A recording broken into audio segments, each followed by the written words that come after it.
धन्यवाद जी. What is your please start? Sir. Thank you, ma'am. Please be seated. Thank you. Sir, thank you, sir. You have allowed me to speak on a very important issue. Sir, I would like to point out at the outset that SIR is violative of parliamentary legislation. It violates the powers prescribed by Parliament. It's contrary to the judgment of Supreme Court, a 3-judges judgment of Lal Babu Hussain, and it is a malified exercise of power to selectively disenfranchise on the basis of religion. Sir, Election Commission of India cannot be bigger than Supreme Court and Parliament of India, sir. Sir, may I point out to you, sir, the representation of the RP Act of 1950 and Registration Electoral Rules 1960 prescribe that inclusion in the electoral roll will be based on self-declaration of citizenship backed by 106 documents of identity prescribed in Form 6 of 1960 rules, including Aadhaar.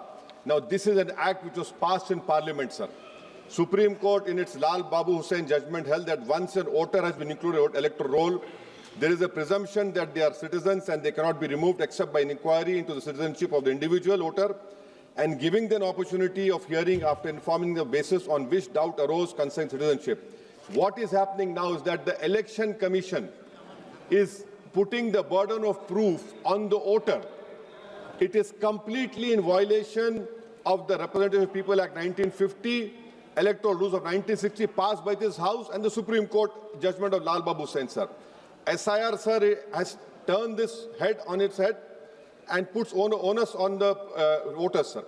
Sir, voters who were part of the electoral roll in 2025, instead of being given the benefit of presumption, are required to submit documents to prove the citizenship. The 2003 electoral roll is arbitrarily fixed at the baseline for which revision is being conducted. Sir, ECI is not a body empowered to go into question of citizenship. A power lies with Ministry of Home Affairs, Government of India, and Foreigners Tribunal created under the Foreigners Act. Sir, may I point out to you that what ECI is doing is wrong. Section 14A of Citizenship Act 1950, read with 2003 NRC rules, Section 4, subsection 2, 3, 4, 5, 6, prescribe just such an exercise of election citizenship to be conducted by central government.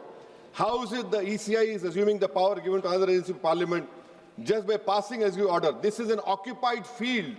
The ECI has no role to intervene. Sir, as per the ECI release, 65 lakh voters were included, whose names were included in the electoral roll after the commencement of SIR exercise omitted from draft roll published on August 1, 2025.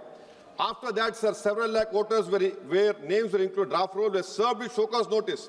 I have the copy of show cause notice that doubts had arisen on their right to be included in the electoral roll, and they were asked to appear in person with documents to prove that they were entitled to be included in the electoral roll. Sir, on what basis did the ECI issue these notices? How did the doubt arouse? Form 6 rule has been passed by this August House. How can the ECI do it? They are violating the sanctity of a law that is passed in this August House. Sir, eventually 3.66 lakh such persons were deleted from the electoral roll with no order made available in the public domain, giving the reason for deletion. Sir, under the SIR order, these persons are to be referred to authorities tribunal dealing with illegal foreign migration. Now, sir, look at this, what the government is supporting the ECI.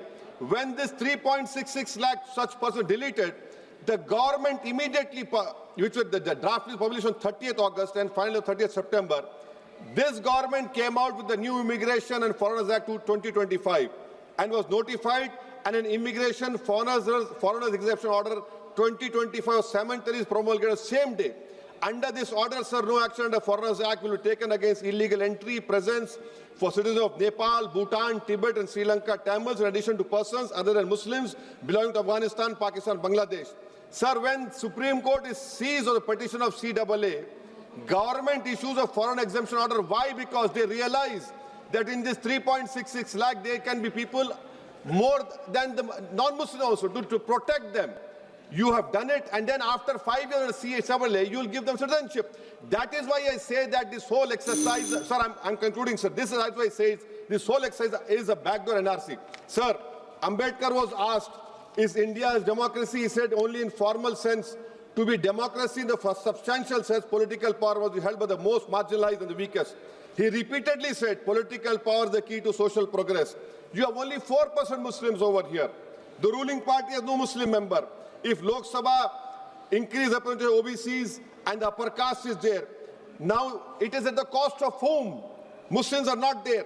And they're not being reflected in the secular parties. For example, If Muslim majority seats like Wayanad can elect non-Muslims, surely Rai Bareli, Amethi, Ottawa can elect Muslims, sir.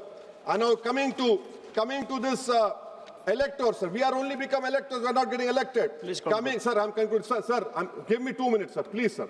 Now coming to this whole donations, BJP got 88% donations, sir. Nearly 2,243 crores. So we the people is now represented by We the Private Limited. I would request this ruling party to please consider adopting a mixed member parliamentary system like Germany. Each voter has 2 votes, one for their MP and one for a political party. A tally is done. First, all local winners get seats, and the rest of seats are filled with the overall number of seats. Each party matches roughly percentage. Secondly, sir, delimitation. Don't do delimitation like what you have done in Kashmir and in Assam. Because if BJP it is delimitation, another game, it has to win. Then the loser is going to other political parties. But the loser will be country's democracy. Sir, right to vote. Ambedkar called it a principal theory of the Constitution. I would demand, I have put a private bill last assembly, the age of contesting elections for MLA and Lok Sabha should be brought down to 20. Rajya Sabha 25, for Vidhan Sabha 22.